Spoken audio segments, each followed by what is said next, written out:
Today I will be taking class 11 English, and the chapter that we will be doing today is Portrait of a Lady by Khushwant Singh.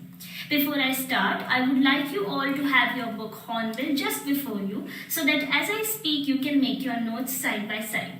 Let's get started.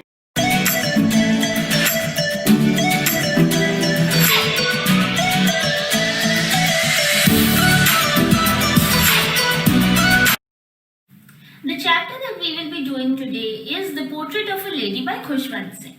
Now, what is this chapter about? This chapter is about Khushwant Singh's relationship with his grandmother and how this relationship has evolved over the 20 years that he has known his grandmother. Initially, when he was a boy, he was young, the relationship was very strong. They bonded very well. But then as he grew more youthful and he grew older, there was a sort of distance that developed in this relationship. In this chapter, we will try and understand why this distance developed and how both of them reacted to it. We can also say that this chapter is a loving tribute from a grandson to his grandmother. So let's start. Now, who is this lady here? This lady is Khushwant Singh's grandmother. And what is the meaning of the word portrait? So portrait means a photograph or a painting or a drawing of a person. And in this chapter, Khushwant Singh, through his words, through his writing, he has tried to construct a portrait, a painting or an image in the mind of us readers of his grandmother. The way he has beautifully and vividly described her characteristics, her attributes, her personality, we have formed an image of the grandmother in our mind. Now let's start with the chapter. So how does Khushwant Singh start this chapter? He is sitting in his drawing room, and in the drawing room there is a mantelpiece, and above the mantelpiece there is a portrait of his grandfather. Now his grandfather is no more, and when someone passes away we tend to keep a portrait, a photograph of them to remember them by. So he's looking at this portrait, and through this portrait he is able to make out a few things about his grandfather. Now his grandfather is wearing loose fitting clothes, he has this huge turban on his head, and he has this huge beard that covers most part of his chest. His grandfather looked really old. He looked like about 100 years old. He looked so old that Khushwant Singh couldn't imagine his grandfather having children. All he could think was this old man could just have grandchildren, numerous amount of grandchildren. And those are the physical features of his grandfather. Now moving on to the physical features of his grandmother. Now Khushwant Singh describes his grandmother as short, fat, wrinkled and bent. Now in the chapter that the word has been used is stoop. So stoop means to bend forwards or downwards. That is bent. So that he says that his grandmother was wrinkled. That is wrinkles going from here to there all around her face. So the word that is being used in the chapter is puckered. Puckered means wrinkled. She had silver hair. Now when people become old, they have greyish, whitish, silver hair. So she had silver locks. Locks means hair. She had a pale face. Now her grandmother had lost all the shine, all the glow that she had in her youth. So she had a pale, dull face. The grandmother was very religious. She had a rosary in her hand. Now what is a rosary? So rosary is basically a string of beads that is used to count the number of prayers or the chants that we are doing when we are praying. Now you must have seen it that with your grandparents, it's very common in Indian households for people to have a rosary. So whenever they are praying, they're just counting the number of prayers they've done by just moving their fingers through the beads. So that is a rosary. Now in one hand she had the rosary, the other hand she used to keep on her waist. Now the grandmother, she wasn't able to balance her posture because she was old. She used to walk with a limp. So she used to keep one hand on her waist to balance her posture. Now in the chapter, the word that has been used is hobbled. Hobbled means to walk awkwardly because of pain or injury. And the grandmother, she was old, so she hobbled around the house.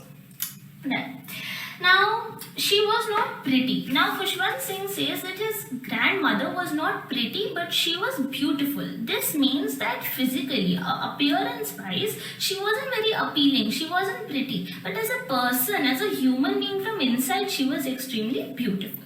Now the grandmother was also a widow. So in Indian society, when a woman's husband passes away, in primitive time actually, so women used to actually wear white clothes throughout their lifetime after their husband passed away. So the grandmother also, she wore spotless white clothes.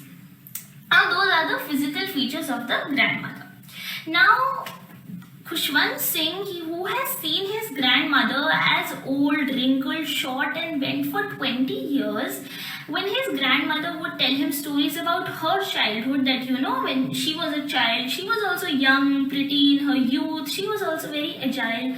Now for Khushwant Singh, he can't imagine all of this. I mean, he's seen a grandmother so old, how can he even imagine his grandmother being so agile, so young once? That thought was not acceptable to him. So he says that the thought was almost revolting. That is the line in the chapter. The thought of his grandmother being young and pretty and was revolting. It was extremely unacceptable to him. He could not believe it because he had seen his grandmother old and wrinkled and he couldn't imagine that. Now Khushwant, as I told you here, that she wore spotless white clothes and that she had silver hair and that she was, she was very religious. She would always keep praying throughout the day with the rosary in her hand. So Khushwant Singh has used the line that is to describe these characteristics of her appearance in the chapter. That is, she looked like a winter landscape, an expanse of pure white serenity, breathing peace and contentment. Now what does this entire line mean? Let us divide it. Let's divide it into winter landscape and then let's divide it into an expanse of pure white serenity, breathing peace and contentment. So the question is that why has Khushwant Singh described his grandmother or compared her to a winter landscape? Now there are two meanings of this. The first being that imagine a winter landscape. A winter landscape will firstly be white, and secondly it will be so beautiful and so peaceful. Now his grandmother, as I told you, wore spotless white clothes and a silver white hair, so she looked as white as a winter landscape. And she was always, she was so religious. She had this rosary in her hand. She was so peaceful, calm and content with herself that she was really at herself, at peace with herself. She looked as beautiful, as calm and peaceful as a winter landscape. That is the first meaning of that. Now second meaning. So in English language, authors many a times use the word winter to describe something that is dark or dull. Now the grandmother, she was in the dark and dull phase of her life. She was nearing her death. She was in old age. So she was in the winter of her life. In the winter of her life. So that is the second meaning of the word winter here. Now let us move to the second part, that is an expanse of pure white serenity, breathing peace and contentment. So the word serenity comes from the word serene, and serene means beautifully calm, peaceful and all of those things. And we know that the grandmother was so peaceful, she was so calm, she was so religious. So she was like this expanse of just beauty and this calmness and this soothingness. She radiated all of this. It reflected on her face. It reflected in the entire environment, this peacefulness and this calmness that she had inside her. And it appeared that the grandmother is not even breathing air. She's breathing this peace. She's breathing this peace and contentment. So that is why these two things have been used to describe the grandmother. Now let us start with the chapter. Okay, so let's start understanding this relationship between Khushwant Singh and his grandmother, the phases of their relationship. So their relationship is divided into three phases. That is, first phase was in the village, the second was in the city, and the third was when Khushwant Singh was ready to go to university, and then later he went abroad. So let's first understand phase one of their relationship, that is in the village. Now Khushwant Singh's parents used to work in the city because of job opportunities. So Khushwant Singh used to live with his grandmother in the village. Now if you see, the only parental figure in front of Khushwant Singh is the grandmother. She was part of everything in Khushwant Singh's life. Whether it is getting him ready for school in the morning, taking him to school, bathing him, getting him a nice breakfast of a nice chapati with butter and ghee, and then also packing a few more chapatis to feed the street dogs on their way. So everything. So you see, this grandmother is part of everything in Khushwant Singh's life. Now in those days, the idea of a school was very different. Khushwant Singh going to a school meant that Khushwant Singh was actually going to a temple where the priests used to teach them all of those things. Now we have different teachers for different subjects, but in those days there was just one priest who used to teach all the subjects. So the priest used to teach counting, alphabet, religious things, scriptures, texts, all of them in the temple. So while Khushwant Singh was reading these scriptures, alphabets and everything in the temple, his grandmother was reading her own religious texts and scriptures by her side. So when his school used to get over, both of them would go home together, and on their way they would feed the street dogs with the chapatis that they had packed in the morning. So you see, there is such a nice close bond that they have together. They're part of everything together. They have so much in common, so much to talk about, and it's a really nice and strong relationship. That is phase 1. Now in the city we see that there is a change in the relationship because first of all, Khushwant Singh's parents say that now that we are nicely settled in the city, we want you and the grandmother to come to the city. And in the city there are situations and conditions due to which the distance develops. So initially Khushwant Singh was going to the temple to study, but now Khushwant Singh starts to go to an English school in the city. And he starts to go by a motor bus. Initially the grandmother used to accompany him to school, but now he's going to a motor bus. So this link between them of going together, this time spent is cut off. It's not there. Now there are also no street dogs in the city, so the grandmother doesn't have another opportunity to spend time with her grandson by feeding the stray dogs. So that time is also gone. Now he is going to an English school where he is learning things about Western science, Archimedes' principle, about the laws of gravity and all of those things that the grandmother doesn't know. The grandmother knew religious texts, scriptures and all of those things.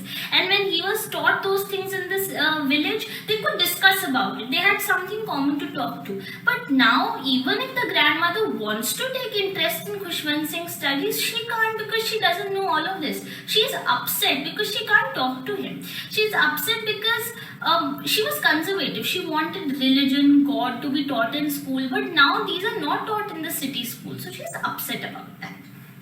Now, Khushwant Singh tells his grandmother one day that, grandmother, I am learning music in my school. I'm getting music classes. And the grandmother, she was orthodox. She was conservative. She did not like the idea of music being taught. She thought that music was not meant for the gentlefolk. It was meant for beggars and harlots, and it had lewd associations. It was for the poor section of society. And she did not like the idea of Khushwant Singh learning music. But she couldn't do anything about it, so she left. Now that is phase 2. Now in phase 2, we have seen that all of these things, what they used to do together, going to school, feeding stray dogs, talk about education, all of these common things have gone. There is nothing common between them. The only common thing in the city was that they had a room. They shared a room. That is the only common link that they had. Now let us move to phase 3. That is when Khushwant Singh clears his school and he is ready to go to the university. So when he is ready to go to the university, Khushwant Singh's parents decide that we should give him his own separate room because he is grown old now. So that means that this only common link that he and his grandmother had is also gone. The room is also gone. Now there is literally nothing that the grandmother and the grandson have in common. So the relationship is totally broken. Now the grandmother rarely spoke to anyone in the house. She secluded herself. There is a line in the chapter that says she accepted her seclusion with resignation. What does it mean? She secluded herself, she isolated herself. With resignation, that means she submitted to this need of a new room, this need for privacy that Khushwant Singh had, that he'd become a grown boy and that he needed his own room. She accepted this. She submitted to this request without any protesting, without making a huge thing about it. She accepted it. So she submitted without protest. That is what this means. Now the grandmother, she used to keep herself occupied in her own things in the day. She used to keep praying, she used to spin the wheel, and she used to keep doing this all day. Only in the afternoon she would take a break from praying and spinning the wheel, and she would go and feed the sparrows in the veranda. Now there were no street dogs, so she took to feeding sparrows in the veranda that they had. That means the grandmother is so generous and gentle. So all the sparrows used to gather together in the afternoon in the veranda, and they would create a lot of commotion and a lot of uproar.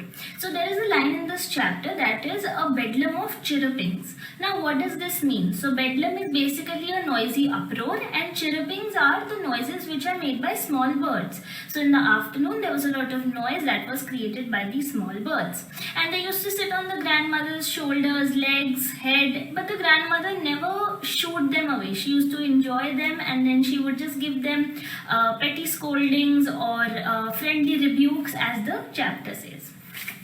Then after Khushwant Singh clears his education and finishes his university, he decides that he wants to go for higher studies abroad. And going abroad means that he has to go for 5 years. Now his grandmother is already very old, and he doesn't know if he'll see his grandmother again or not. So when the grandmother comes to leave Khushwant Singh at the station, she gives him a kiss on the forehead. And Khushwant Singh thinks that maybe this is the last imprint or the last contact or the physical touch that I am getting of my grandmother. So that imprint of the kiss that he gets on his forehead, he cherishes it for the time being. He has gone outside.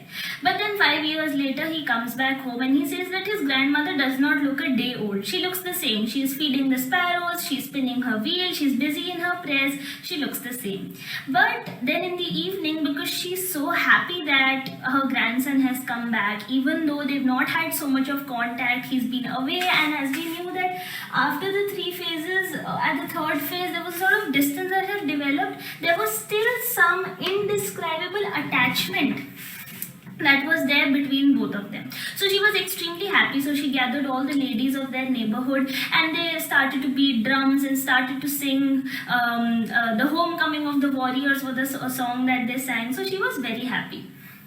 Now, of course, at that age, the grandmother was overstraining herself by beating drums and singing. So the next day we see that the grandmother has gotten ill. The doctor says it's just mild fever, but the grandmother says no, it's not mild fever, and my time has come and God is calling me, meaning that it's her life is going to come to an end.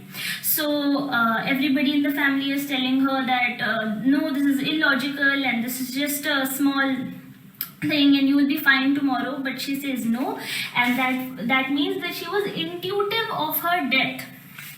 But she knew that it was time for her to go. And at her last moments also, she wanted to pray to God. She was guilty that last afternoon what I was doing was just beating drums and singing. I wasn't praying. So she was guilty that she had omitted to pray. So she decided that these are my last few hours and I'm going to pray. And she ignored everybody's protest. But later we see that the grandmother has passed away. Her lips stopped moving in prayer, and it was time for her last rites. So the family decides to take her to her last rites on a stretcher. But before they are going there, they stop with the stretcher in the veranda where the sparrows do come. But earlier, as I had told you, that there was a lot of commotion and a lot of noises that these sparrows would make, a bedlam of chirrupings. That was not there. This time the sparrows were extremely silent, as if they were mourning the loss of the grandmother. They were also paying their tribute, their last respects to the grandmother. And even though Khushwant Singh's mother gives them the breadcrumbs, they do not eat it, but they silently just sit there. Then the grandmother's stretcher is taken for her last rites, and the sparrows also go away. So this is the entire chapter, and now that you are aware of the entire chapter, the question that is normally asked is that, is this title, The Portrait of a Lady, apt? And the answer is yes, it is suitable and appropriate, because Khushwant Singh has vividly described the characteristics of his grandmother. He has given us her attributes, her personality, her physical features, everything. It is a total pen sketch of a very proper lady. So that was the entire chapter. If you enjoyed watching this video, then do like, share and subscribe, and stay tuned.